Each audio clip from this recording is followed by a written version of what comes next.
Hello there, Ada Nation. Welcome to Dapp Central. My name is Fareed, and in today's video, I want to touch on a pretty huge announcement here that has gone quite quietly here over the course of the last 24 hours. This is going to be surrounding a major expansion in and out of Cardano using a specific bridging provider. So without taking up any more time, let's head over to ChainPort.io and take a look at their latest blog. So as we can see here, we now have Cardano support within the ChainPort app. Now, ChainPort is going to be a platform that allows bridging of assets between different ecosystems in a simple and trustless manner. That said, what I want to do is break down this recent article and give you guys a brief demo of exactly what we can expect from this particular update here and how it's going to impact Cardano moving forward. So it reads here, the ChainPort team has worked hard to enable Cardano support on the bridge, and it is pleased with the new results that have just come along. Cardano is now going to be the first non-EVM blockchain to be fully supported by ChainPort. Now, with this new integration, users can now securely move their Cardano-based tokens between different blockchains, creating new possibilities for cross-chain interoperability. Prior to this, Cardano was only available as a target chain to bridge to, and following this upgrade, Cardano can now be selected as a source chain as well. I want to take a minute here to just kind of touch on exactly what that means. So previously, you were able to transfer tokens from other networks over into Cardano, but you can now do the opposite, which is take your Cardano native tokens or Cardano fungible tokens and move them to other ecosystems. So it's now going to have two-way functionality leveraging the Cardano network. Moving along, by connecting different blockchain ecosystems, we're now enabling Web3 projects to take advantage of and expand to and from Cardano. By doing so, ChainPort is helping to break down the barriers between different blockchain communities. Lastly, this integration will enable Cardano users to connect with other blockchain ecosystems and take advantage of opportunities that they have to offer. Now, one caveat that I want to add here is going to be the fact that whatever token that you're moving from Cardano to another ecosystem will actually have to exist in that outside or external ecosystem, right? You can't just port over a token for the sake of porting it over. It has to be supported on that receiving network. Now, if I jump over into the official ChainPort website, which is available at ChainPort.io, we can get access and see exactly what chains they support. And then they've got a nice app button here, which will take you to the actual application. If I jump into the actual application here, I've already connected my wallet. And as you guys can see, I can actually port over my tokens. So by default, I can select from, which now has Cardano as an available option. If I click on that here, we can see that they support Ethereum, BNB, Polygon, Avalanche, Phantom, Fuse, Moonriver, Aurora, and just so many other networks here that I'm not going to be able to name.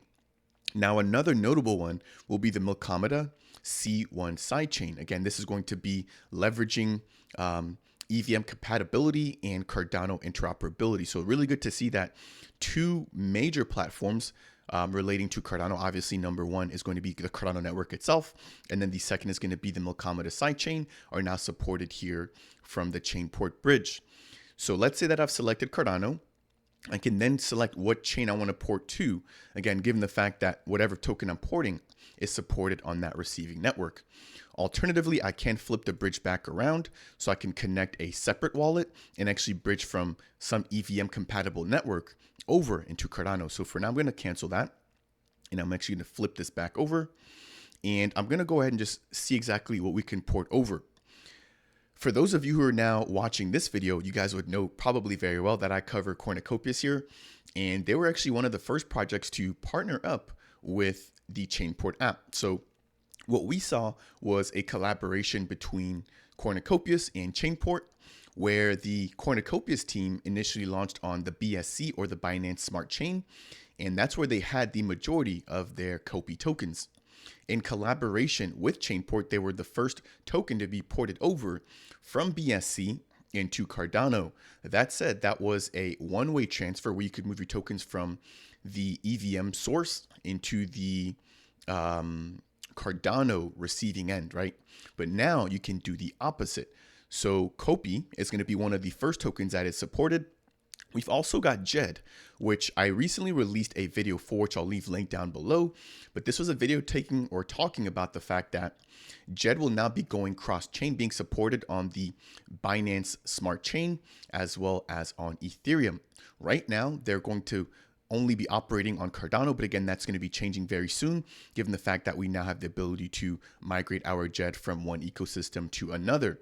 Now, keep in mind that the core Jed controls, which will be minting and burning, will still only be available on Cardano, and that the asset that you'll be receiving if you were to migrate your Jed from Cardano over to Ethereum or BNB will be a wrapped version of the asset. So what occurs whenever you make a swap using a platform like ChainPort.io is that they take your funds from the source network, they lock those up, and then they mint a corresponding amount on the receiving network.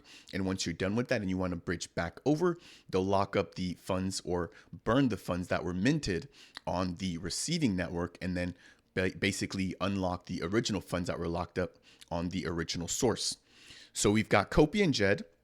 We've got OTM Prod, CMP, Horde, and I believe that is it for now. Now, I'm not familiar with these other tokens here. I'm only familiar with Copy and Jed, but let me know down below if you guys know exactly what these other assets are. One thing that I do definitely see now that this is available is an adoption of more tokens. So for example, we've got platforms like World Mobile. We've also got platforms like Book.io, which potentially could leverage this platform here, given the fact that they're basically connecting and being interoperable with some of these other networks. So as more projects begin to reach out outside of Cardano, I think that we're going to start to see their tokens being adopted here on the ChainPort bridge. Now, the very last thing I want to touch on is going to be the fact that we do have another bridging provider, which I do believe is going to be getting very close to also releasing an update surrounding bridging to and from Cardano as well. Now, this is going to be multi-chain. Now, multi-chain did recently have a partnership or integration with the MELD, in which they'll be able to take the MELD token from Cardano and have you mint or burn that on other corresponding networks that the MELD token is supported on. That said, if we click on the source network and I actually type in Cardano, you will notice that the Cardano mainnet and Milkamada is also available. Now, if I actually select Cardano and I try to select a token, you'll notice that the token list is currently empty. About a month or two ago, the option to actually select the Cardano mainnet was not even available. So the fact that it is now available, I think is a good sign. And I think that they are kind of working in the background. And hopefully over the course of the next few weeks, we're going to hear an announcement surrounding multi-chain, also adopting minting and burning, collaborating with the Cardano mainnet. That is going to bring me to a close here for today's video.